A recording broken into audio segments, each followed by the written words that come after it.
It's the modern take on smoking behind the bleachers. There's a parenting alert this morning about the danger of teens vaping. The FDA warning about liquid nicotine used in e-cigarettes. Juuling, named after this brand of vape pen, exploding in popularity among teens, a hidden trend now coming out of the shadows. The use of electronic cigarettes, or e-cigarettes, is on the rise and has become the new hot topic in public health. But what is an e-cigarette, really? E-cigs are also known as electronic nicotine delivery systems.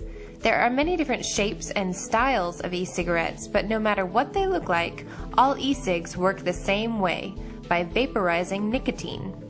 Originally developed in China as a method to help smokers quit, almost all the major tobacco companies have either bought e-cigarette companies or set up in-house development. It is possible to buy e-cigarettes labeled as nicotine-free, but when scientists at the FDA tested these nicotine-free e-cigs, they still found small amounts of nicotine. Nicotine is the highly addictive drug naturally found in tobacco. E-cigarettes are designed to deliver nicotine into the blood, just like regular cigarettes, by smokers inhaling it into the lungs. But how do e-cigarettes contain nicotine if there's no tobacco? Since nicotine cannot be turned into a vapor on its own, it's mixed with chemicals called propylene glycol and vegetable glycerin. This mixture is called e-juice. When a user inhales, the battery heats the e-juice, which becomes a vapor that gets inhaled into the lungs. There are a wide variety of e-cig products, and each contains e-juice with a different amount of nicotine and chemicals. But scientifically, what do we know about this e-juice liquid? Well, not much. Without regulation, companies are not required to inform consumers. E-cigarettes are often marketed as cool and fashionable, but this new trend is delivering nicotine, a highly addictive drug, in varying or unknown amounts. Hi, my name is Willa Haber, and I'm introducing our project on vaping. So I'm going to start with talking about nicotine, which is the liquid in e-cigarettes, which is unsafe for youth and young adults because it can harm brain development, which actually continues to occur until the age of about 25. Juuls are one of the most popular e-cigarette brands, and e-cigarettes contain much higher concentrations of nicotine than cigarettes, where one Juul pod contains around the same amount of nicotine as 20 cigarettes. E-cigarettes came into the US market around 2007, and by 2014, they were the most popular tobacco product used by youth. When introduced, e-cigarettes were first seen as a treatment option for cigarette use, so they didn't have the same regulations on the packages regarding safety dangers, and they were also seen as safer than cigarettes. Advertisements for e-cigarettes are heavily aimed towards youth and adolescents. They have personalizable packaging and specific pockets on backpacks for them so that adolescents in school can easily carry them around with them. This shows that e-cigarette use is directed and created around this age group. Some other factors that have influenced e-cigarette use are enticing advertisement tactics, like using animation, young actors, celebrities, and usually all in positive moods. This would encourage that vaping is fun and that they should do it too.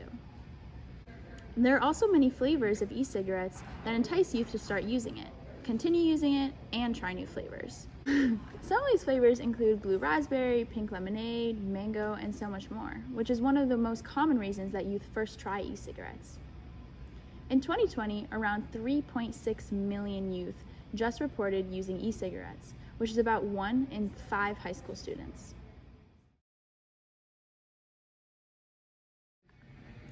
Hi, I'm Emily Olson, and I'm here to tell you about some of the long-term effects of vaping. Vaping increases the possibility of becoming addicted to nicotine, which can cause long-term harm to brain development and respiratory problems. E-cigarettes contain nicotine, ultrafine particles, heavy metals, and volatile organic compounds. The high level of nicotine in e-cigarettes impact your attention and memory. The heavy metals found in vapes are nickel, tin, and lead, which contribute to lung damage. There are also ultrafine particles that get inhaled into your lungs and pose the main health risk of further increasing lung inflammation. The volatile organic compounds inside of e-cigarettes include benzene, which is also found in car exhaust. The flavors, however, are a surprising contribution to the health risks associated with vaping. For example, diacetyl is a flavoring used in e-cigarettes that is actually linked to a very serious lung disease. It has since been confirmed by the CDC that long-term exposure to diacetyl has been associated with severe respiratory impairment and obliterative bronchiolitis, a serious lung disease that is irreversible. In the disease, the smallest airways in the lung, called the bronchioles, become scarred and constricted, blocking the airflow in the lungs. This is more popularly known as popcorn lungs, because some of the first severe cases of diacetyl exposure were a result of the flavoring used in microwave popcorn production in the year 2000. Even though it is known that diacetyl causes popcorn lung, the flavor is found in 39 of 51 e-cigarette brands. It's also added into lots of e-juice liquid by some e-cigarette companies to help create flavors such as vanilla, maple, coconut, and more. This puts vapors in the position of inhaling diacetyl directly into their lungs. Even breathing e-cigarette aerosol that someone else has exhaled poses potential health risks. This is similar to how breathing in secondhand smoke can have immediate adverse effects on your body. It is often assumed that breathing in e-cigarette aerosol that someone else has exhaled isn't dangerous or harmful because it isn't smoke, but it can actually expose the person to similar risks as the person who is actually vaping. Even apart from all of these health effects of vaping, e-cigarettes pose an additional safety threat just by being around. This is because the battery of an e-cigarette can explode with no warning. Most explosions, however, have been reported to occur when the battery of the e-cigarette is charging. Because e-cigarettes are still relatively new, scientists are still working to try and understand the full health effects of vaping. Overall, there is no saying when additional long-term health effects may appear in the following 10 to 20 years. If you vape, consider these health effects.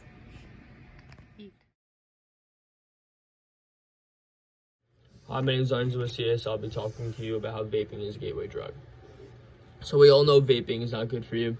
Vaping was created to help people stop smoking, but it's doing the opposite. It's making people get more addicted to nicotine, especially teenagers in my age group. Vaping has made its mark on teens because of the fact that they like the head rush or buzz that they get from it, and they think it's cool to do vape tricks, and they like the flavored juice, I guess. Everyone knows the brand Juul. Juul is a company, a vaping company, that really created this whole type of addiction among teenagers. This company was supposed to help smokers who were heavy smokers smoke packs of cigarettes a day and help them cut down the amount that they smoked and just smoke through the Juul, which is like a vape. So this product came out May 22nd, 2015, and from that day on, teenagers in my age group have been very highly addicted to vaping. The first time I heard about this product was from my uncle. My uncle was a very heavy smoker. He would smoke a lot of cigarettes per day. And when he heard that this was a type of vape type of device that would help him cut down the amount he was smoking, he's like, I'm going to get this. It's going to help me. And that was amazing. But that just isn't the way that it worked out. He got even more addicted to smoking nicotine and tobacco, and he got right back on cigarettes. Thankfully, now he is done with that, so that is great. But the thing about vaping that is so dangerous is because people find it so fascinating that, oh, this is so cheap and it's cheaper than a pack of cigarettes and it tastes good. But the reason why it tastes good is because it has specific chemicals inside of it, like propylene glycol, and that chemical irritates your lungs, which also causes shortness of breath and everything that is horrible for you, especially your lungs, and it's very detrimental to your health. All we know is that you shouldn't vape if you did not smoke beforehand, because this type of new, addiction in teens from vaping is just getting worse and worse every day. Back when cigarettes were, appropriate in public, and appropriate to do in jobs and offices, people didn't know the effects of it. But now we know that cigarettes are horrible for you, and they cause lung cancer, popcorn lung. They're very detrimental to your health. And now I just feel like this is what's happening with vaping. People don't know that, oh, it's bad for you right now, but in, I don't know, 30 years, we will figure out, oh, this is what is bad for you. Vaping was horrible for you, just as bad as cigarettes are. The thing that's most scary is that people think, oh, there's no tobacco inside of vapes, it's just nicotine, it's not as addictive for you, not as bad. That may be true, but we do not know everything that are in vape, especially the vape juice. Like I said before, propylene glycol is a chemical inside of vape juice, and thousands of other chemicals are inside of vape juice that we do not know anything about. A study show that vaping is a gateway drug. I have to get back to that point because it is extremely true. A study by Eric R. Kandel and Denise B. Kandel show that e-cigarettes are very highly addictive and make other drugs more addictive for you. So the gateway hypothesis observed that young people became involved with drugs through Hi, I'm Lauren, and I'm going to talk about how peer pressure influences vaping. Peer pressure is very common among young adults for a variety of circumstances, especially when using e-cigarettes and vapes, as teens and young adults are the more likely to use these devices than any other age group. Nicotine has many significant negative impacts on brain development. The amount of high school students vaping soared in 2015 when the Juul device came out with a variety of flavors. In 2011, 1.5% of high schoolers admitted that they had vaped recently, and then in 2015, that number went up to approximately 16%. The loose regulations promotes the use of e-cigarettes. There are no significant consequences when being caught with a vape or e-cigarette when under 18. The number of high school students using e-cigarettes doubled between 2017 and 2018. This is largely due to the normalization of them in society. Administrators in schools not discouraging vaping makes more students do it.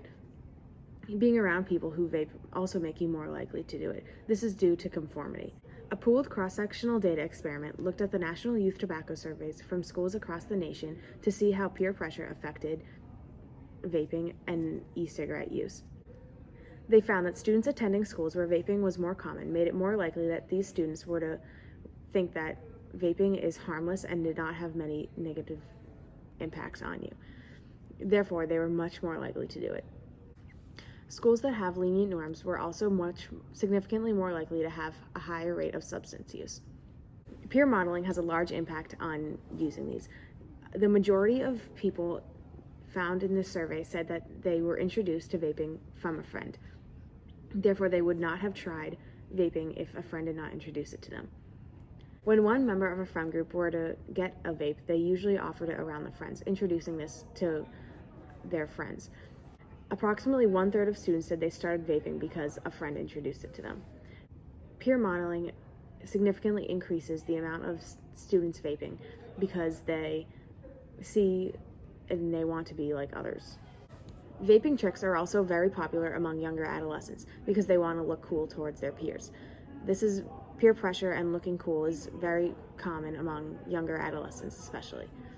Our micro and macro systems affect how we view vaping. For example, the minimum age restriction to purchase a vape has helped to minimize the amount of people that have access to e-cigarettes.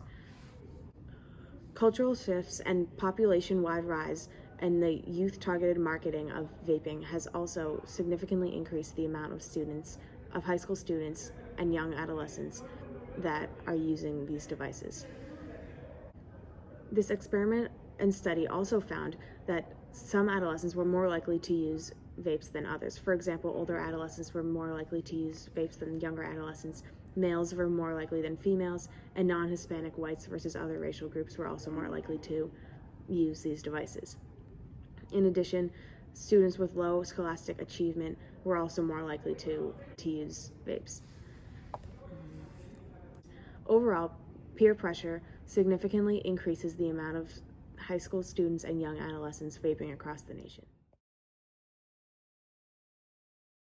Depression and vaping are seen to have a bi-directional relationship. Depression leads to vaping, and vaping increases depression symptoms over time. In the scientific community, study findings need to be replicated before the ideas presented in the studies are generally accepted. That means that we need to see the same findings or conclusions from multiple studies with large sample sizes and randomized controls. I mention this because occasionally I will get a request from someone to weigh in on an article like a recent one that concluded that antidepressants increase risk of death. Well, that one article was criticized for having a small sample size, not separating out certain factors that could skew the results, and not establishing enough cause and effect. So when articles like that are published, it's important to know how many other researchers have produced these results. Study results are so easy to access on the internet, and this is a good thing, but you do have to be careful with interpreting new findings, especially when the results go against established practices, and in this case, the use of antidepressants to treat illnesses. So back to vaping. Vaping is another term for the practice of using electronic cigarettes. E-cigarettes are battery-powered, and they take liquids with nicotine or other substances like cannabis and vaporize it. You inhale the vapor instead of inhaling the smoke from the traditional cigarette. And they were marketed as a way to reduce your tobacco use or to stop smoking traditional cigarettes. The liquid, or the e-juice, is made by extracting nicotine from tobacco and mixing it with a base like propylene glycol. Then they add a flavor. So all of these things are being inhaled into your lungs, which is more than what you were inhaling with the cigarettes. So even though you're not exposing yourself to burning leaves, the vaporized liquid exposes you to other toxins that are mixed into the liquid.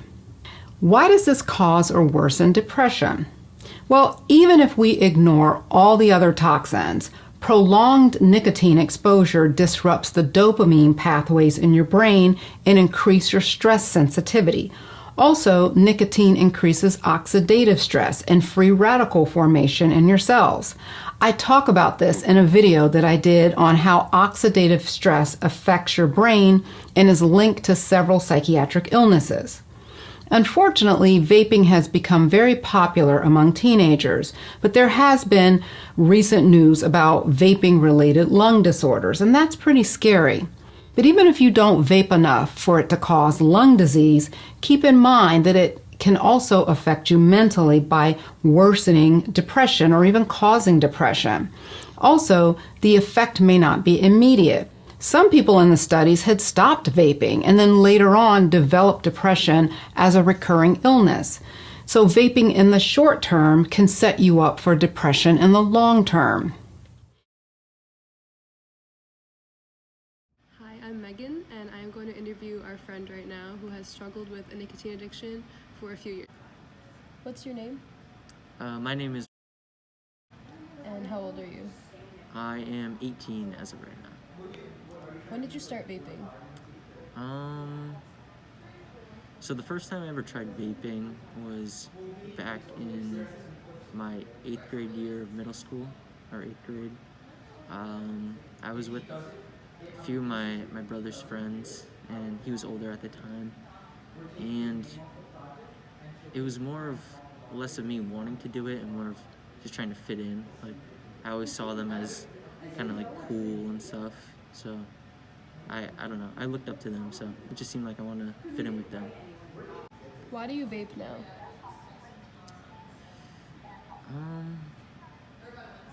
Okay, so when I started vaping, it wasn't because I wanted to do it, and I definitely didn't enjoy it at first.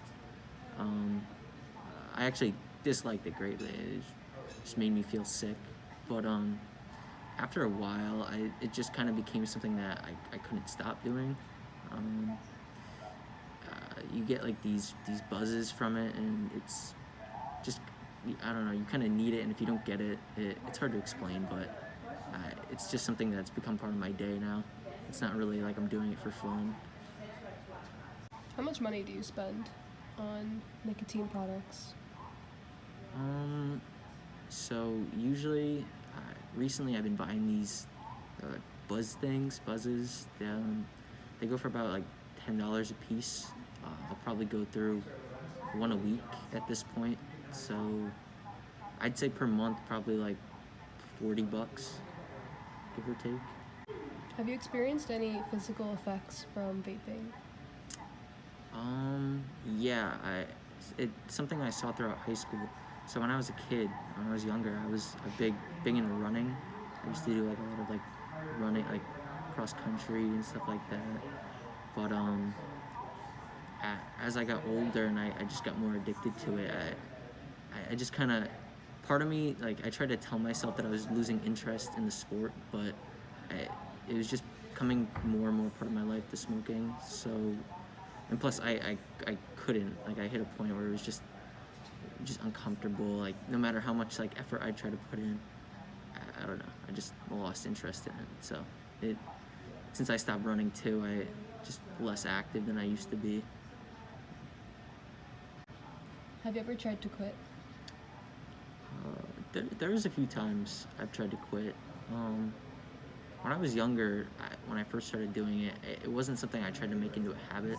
Like I would only do it when I was around the people that I felt like I tried to belong with when I tried to do it. But I'd hit points where I'd just be disappointed in myself, and then something would just happen and I'd forget about that and I'd start doing it again. So right now I'm at a point where like I want to stop and I'm trying to stop, but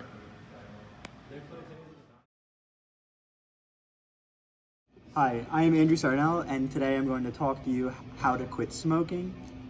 It can be a very difficult task, but with some of these tips, advice, and steps, I think it could be very beneficial to people who are smokers. First and foremost, the most important step in quitting smoking is admitting that you have a nicotine addiction and a problem. So what you're first going to have to seek out is help from family and friends. Now, this is very difficult to do, considering that you don't want to admit to yourself that you're struggling within to quit. And a lot of the times, smokers feel like they can't go on with their lives because they're addicted to nicotine and they depend so much on it. But getting the moral support from family and friends can be a big step in quitting smoking. So I have had friends and family members who have been smokers before, and I've dealt with this, and I know it is very difficult for them to admit it, but my moral support really helped them come a long way, and I know two or three of my friends have actually quit smoking and quit nicotine from that. Secondly, you have to set short-term goals for yourself. A lot of people think that smoking is something you could just quit overnight, and that is just not the case at all. It needs to happen progressively over a period of time. And it's easy for someone who's a non-smoker to say that, oh, why do you need to do that? Like, there's a bunch of other things in life to do. Yes, that is true. But setting like short-term goals for yourself. So each week, instead of smoking 6 cigarettes a day or smoking however many you are, go like after 1 week, smoke maybe 2 or 3 cigarettes a day, and then progressively over time, you will come to see that you'll depend less on it, and the nicotine addiction will mitigate severely, which will be very beneficial. Another thing that you can do is there are medications out there that can help with nicotine addiction and withdrawal. So going to a doctor and seeking out the help and getting the proper medications can also be a big beneficial factor in quitting smoking. Also, a lot of the time, smokers are like nagged on and on about quitting, and this actually can worsen the situation and can make them want to smoke more because they feel so much stress and anxiety on themselves. So what you have to do is you have to be there in a morally supporting them, but not in a negative connotation. Don't tell them, oh, like, you're ruining your life, you're doing this. You have to do positive reinforcement. Negative reinforcement in life does not work, and it also does not correlate with quitting smoking. So instead of going over to a smoker and saying, oh, your lungs are going to turn black, go over to them and be like, hey, I understand where you're coming from with this nicotine addiction, and I think you should do A, B, and C, and give them good. Also, another good thing is alternatives. So getting your mind off of smoking and finding new hobbies in your life and meaningful hobbies can also be the most important way to quit smoking, because if during the day you are mostly thinking about maybe if you pick up a new sport or you have a new hobby like playing a video game, you know, going outside, taking a walk, it will help your mind not think about the nicotine and the smoking, but instead focus on that hobby. Lastly, I want to say, do not feel alone in this process if you are a smoker, and always seek out help, because if you don't, then the situation will get worse and worse as you smoke more and more. So stop the spread today, and remember that you are not alone, and everyone in the world is here to help you become healthy and happy. All right, have a wonderful day.